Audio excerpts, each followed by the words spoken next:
वंदे तु सब सिद्धे ध्रुवमचलमणोवमं गदिं पते वोचामी समय पाहुड़ मिणमो सुधि केवली भणिदम सुधि केवली भणिदम। 26 नंबर गाथा से लेकर और 33 नंबर गाथा तक हमने विभिन्न प्रकार की स्तुतियाँ देखी, जिसमें व्यवहार स्तुति भी शामिल थी। फिर हमने देखा कि यथार्थ रूप से जो स्तुति होती है वो क्या होती है। सम्यक दृष्टि की जो स्तुति होती है वही सच्ची स्तुति होती है। अपने आत्मा में रमणता है, अपने परमात्मा स्वरूप में रमणता ही सच्ची स्तुति है। फिर उसकी ये हमने समरी भी की कलश नंबर 27-28 में। और अब उसके बाद जो शिष्य है उसका एक सवाल ये है कि भैया वो आचार्य श्री से सीधे पूछ रहा है, आचार्य भगवान कृपया ये बताएं कि हमने अपने आप को साक्षात ज्ञाता दृष्टा जान लिया, मान लिया, श्रद्धान भी कर लिया, लेकिन अब उसको आचरण में कैसे घटित किया जाए, उसको आचरण में कैसे लाया जाए। और जो आत्मा है यानी परमात्मा है उसको अन्य द्रव्यों का कैसे त्याग, उन अन्य द्रव्यों से कैसे त्याग किया जाए। तो उसके जवाब में आचार्य भगवान कुंद ने 34 और 35 नंबर की गाथा लिखी है। और क्या सुंदर गाथा लिखी है कि एक लाइन, इनफैक्ट अगर कहें एक दृष्टांत की लाइन और उसके बाद एक सिद्धांत की लाइन, बस इन्हीं 2 लाइन से आप पूरे समय सार को समझ सकते हैं, अपना सम्यक दर्शन प्रकट कर सकते हैं। क्योंकि साफ साफ बताया गया है, क्या बताया गया है कि भैया पर भाव और पर द्रव्य को अपने से भिन्न जान ले, बस यही त्याग है। शरीर को त्यागना नहीं है। हमने बात करी थी ना कि जो इंद्रियों को जीत जाने ज्ञान में निज आत्मा, तो बस इंद्रियों को जीतना जैसे बताया गया था उसी अपेक्षा से, उसी बात को आगे बढ़ाते हुए आचार्य श्री ने बहुत साफ लफ्ज़ों में ये कहा कि आपको किसी को छोड़ना नहीं है, क्योंकि आत्मा का स्वभाव ही नहीं है कि वो किसी को ग्रहण करे या किसी का त्याग करे। किसी से यहाँ पर तात्पर्य पर द्रव्य और पर भावों से है, क्योंकि पर द्रव्यों का जब ग्रहण हो ही नहीं सकता तो त्याग किस चीज़ का होगा। और स्वभाव को कोई भी वस्तु अपना छोड़ नहीं सकती। आत्मा तो अलग बात है, बाकी कोई भी वस्तु, 6 द्रव्यों में से कोई भी वस्तु, कोई भी द्रव्य अपने स्वभाव को नहीं छोड़ता है। इसका मतलब किसी भी वस्तु में, किसी भी द्रव्य में, परमाणु मात्र में भी ग्रहण त्याग की क्या कहते हैं, विशेषता नहीं होती। त्याग उपादान शून्यत्व नाम की आत्मा में शक्ति है, 16वें नंबर की शक्ति है। जब हम इस समय सार जी को पूरा पढ़ेंगे और आगे आचार्य अमृतचंद्र देव ने 47 शक्तियों का स्पेशल रूप से वर्णन किया है परिशिष्ट में जाकर, और आप उसका विशेष लाभ भी अपने आप भी आप ले सकते हैं। तो उसमें 16वें नंबर की जो शक्ति है त्याग उपादान शून्यत्व शक्ति, उसमें साफ साफ बताया गया है कि आत्मा में ना तो ग्रहण करने की शक्ति है और ना ही त्याग करने की शक्ति है। ग्रहण त्याग से मतलब पर द्रव्यों का और पर भावों का। समझ में आई बात? तो बस जब हम यानी कि कोई भी अप्रतिबुद्ध जीव या कोई भी अज्ञानी जीव, ठीक है ना, और यहाँ पर बेसिकली अज्ञानी जीव की बात नहीं है, यहाँ पर बात है उस जीव की जिसने श्रद्धा में तो स्वीकार कर लिया है। क्या कर लिया है? श्रद्धा में तो स्वीकार कर लिया कि हाँ भाई ये चीज़ जो है मैं अपने स्वरूप को कैसा मान रहा हूँ, ज्ञाता दृष्टा वाला मान रहा हूँ, उसका श्रद्धान भी कर रहा हूँ।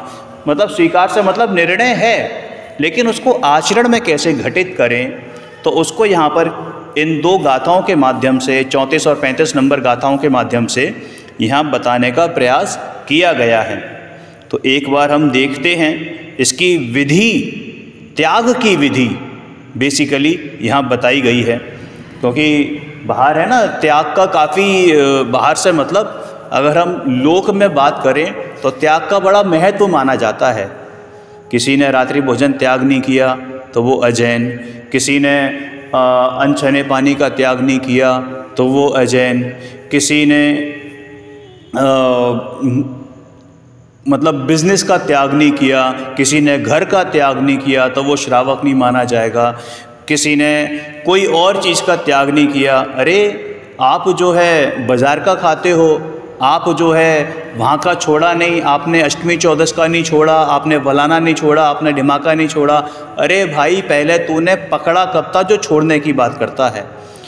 अब आप इसको अन्यथा मत लेना कि मैं किसी के छोड़ने का विरोध कर रहा हूँ या ना छोड़ने की प्रेरणा दे रहा हूँ, क्योंकि छोड़ना और ना छोड़ना ये सब सहज रूप से ज्ञानियों को होता ही होता है। समझ में आई ना बात। हमारा मुख्य उद्देश्य क्या होना चाहिए? हमारा मुख्य उद्देश्य होना चाहिए अपनी आत्म सन्मुखता, अपने आत्मा का ग्रहण, ये मुख्य उद्देश्य होना चाहिए। जब आत्मा का ग्रहण होगा तो पर चीज़ें तो अपने आप ही छूट जाएंगी। जैसे एग्जाम्पल से समझते हैं, जैसे दिल्ली से आगरा आना हो तो आपको क्या छोड़ना है? दिल्ली छोड़ना है, क्या छोड़ना है? अरे भाई जब आप दिल्ली से निकलोगे आगरा के लिए तो जैसे जैसे आप आगरा पहुंचोगे दिल्ली छूटता जाएगा। उसमें आपने दिल्ली पहले छोड़ा या आगरा पहले पहुंचे, अरे ऐसी कोई बात ही नहीं है। आपका ध्येय क्या है? आपका ध्येय दिल्ली छोड़ना था या आगरा आना था? अगर आपका ध्येय आगरा आना है तो दिल्ली तो अपने आप ही छूट जाएगा। तो वैसे ही जब स्वयं सन्मुखता ध्येय बनती है, जब अपना परमात्म स्वरूप का ग्रहण करना ये ध्येय बनता है, तो पर द्रव्य पर भाव तो अपने आप छूटते चले जाते हैं। समझ में आई बात। वास्तविक त्याग तो यही है, क्या कि स्वयं को स्वयं जानना और पर को पर जानना, यही वास्तविक त्याग है। एक बार गाथा पढ़ते हैं, 34-35 नंबर की बहुत ही सुंदर और सुरीली गाथाएं हैं और बहुत ही प्यारी गाथाएं हैं। उदाहरण समझेंगे फिर सिद्धांत पर आएंगे। पर भाव को पर जान कर परित्याग उनका जब करें, तब त्याग हो बस इसलिए ही ज्ञान प्रत्याख्यान है। जिस तरह कोई पुरुष पर जान कर पर परित्यजे, बस उस तरह पर जान कर पर भाव ज्ञानी परित्यजे। पर भाव को पर जान कर परित्याग उनका जब करे। भैया जिस समय आपने पर भाव को पर जान लिया, ये क्रोध मान माया लोभ और हास्य रति शोक भय जुगुप्सा स्त्री वेद पुरुष वेद नपुंसक वेद हिंसा झूठ चोरी कुशील परिग्रह, इनमें मैं नहीं हूँ। मैं मम्मी नहीं हूँ, मैं पापा नहीं हूँ, मैं मनुष्य नहीं हूँ, ये शरीर मेरा नहीं है, मैं शरीर रूप नहीं हूँ, ये इंद्रियों से मैं जानता नहीं हूँ। बस ये भावासन जिस समय हो जाता है, उसी समय क्या हो जाता है? इन सब पर भावों से पर द्रव्यों से त्याग हो जाता है। क्योंकि दृष्टि बदलनी है। क्या बदलनी है? दृष्टि बदलनी है। हम क्या है, बाहर है ना, स्थिति बदलने में लगे रहते हैं। अरे भैया जिस समय दृष्टि बदली, स्थिति भी अपने काल में अपने समय में अपने आप बदल जाएगी। इसमें एक आचार्य श्री ने उदाहरण दिया है धोबी का, उसको थोड़ा सा आज के परिप्रेक्ष्य में समझने का प्रयास करते हैं। क्या हुआ कि घर में फंक्शन था और हमारे कपड़े गए हुए थे धुलने के लिए। कहाँ पर? लॉन्ड्री पर, ठीक है ना। अब हुआ ये कि काफ़ी स्ट्रॉन्ग सीज़न चल रहा है इस समय, तो वहाँ जब लॉन्ड्री पर वहाँ कपड़े गए तो मेरा जो सूट था वो क्या था कि वहाँ पर मेरे ही सूट जैसा, मेरे ही साइज़ जैसा, मेरे ही सूट के कलर जैसा, फैब्रिक भी सेम टू सेम, वहाँ पर एक और सूट धुलने के लिए आया हुआ था। और जब मैंने वो सूट धुलने के बाद वापस लिया तो जल्दी जल्दी में मैं ये नोटिस करना भूल गया कि वो सूट मेरा नहीं था, उस पर कोई टैग वगैरह था जिस पर मैंने गौर नहीं किया। जब वो सूट लेकर मैं आ गया और मैं वो पहनकर एक पार्टी में गया, तो उसी पार्टी में मुझे एक दूसरा व्यक्ति मिला, ठीक है ना।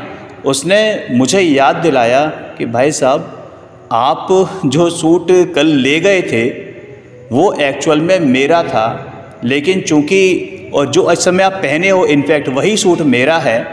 बस फ़र्क ये था, बस बात ये थी कि मैंने उस लॉन्ड्री वाले को ये कहा था कि मैं परसों उससे वो ले लूँगा, लेकिन आज मुझे ध्यान आया तो मैं वहाँ पहुँचा तो उसने मुझे बताया कि ऐसे ऐसे आप वो गलती से सूट ले गए हैं, और वो आपके घर गया था, आप मिले नहीं थे, पता लगा आप पार्टी में गए हैं, है ना। और चूँकि मुझे भी यहाँ पर आना था तो बस आपको मैं इत्तला करने आया हूँ, बाकी मैं कल ले लूँगा, आप चिंता ना करें। अब आप मुझे ये बताइए, अभी तक उस सूट से मेरा ममत्व था, क्या था? ममत्व था, यानी कि मैं उस सूट को अपना समझ रहा था। लेकिन चूँकि शायद मतलब एक पार्टी में था, फंक्शन में था, तो उस सूट को मैं उतार भी नहीं सकता था। मैंने वो सूट अपने शरीर पे धारण किए हुए है, लेकिन बावजूद उसके अब मेरे संज्ञान में क्या है, मेरे मंतव्य में क्या है, मेरी मान्यता में क्या है कि ये सूट मेरा नहीं है। समझ में आ गई बात?